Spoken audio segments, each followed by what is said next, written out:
Hello बच्चों। हमारा question है in the given figure if the dimensions of two wires are same but materials are different then Young's modulus is. तो देखिए बच्चों, dimension same दिया है, इसका मतलब ये है कि मान लीजिए हमारे पास दो वायर है ए एंड बी, तो लेंथ दोनों की हमें सेम दी हुई है, दोनों का एरिया हमें सेम गिवन है, सेम दिया हुआ है, बट यंग्स मॉडुलस दोनों का अलग अलग गिवन है। इसका यंग्स मॉडुलस ए है और एक का यंग्स मॉडुलस बी है, और हमें यंग्स मॉडुलस के बारे में ही पूछा गया है। तो यंग्स मॉडुलस का हमारे पास एक फॉर्मूला है F L upon A delta L.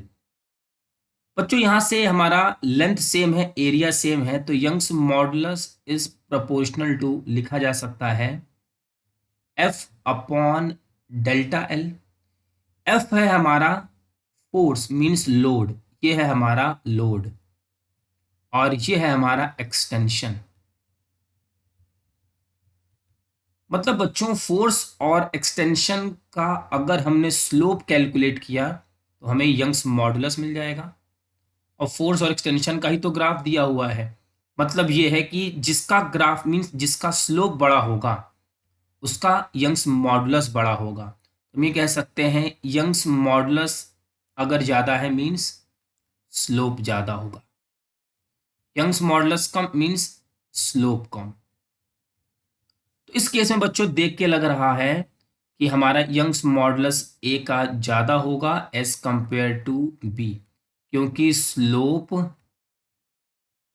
ए का ज़्यादा है as compared to slope B. चलिए ऑप्शन देखते हैं। More for A than B, A का स्लोप ज़्यादा मीन्स ए का यंग्स मॉडुलस ज़्यादा। तो हमारे इस क्वेश्चन का आंसर है बच्चों वन। आई होप कि ये कंसेप्चुअल कंसेप्ट आपको अच्छे से समझ में आ गया होगा। Thank you.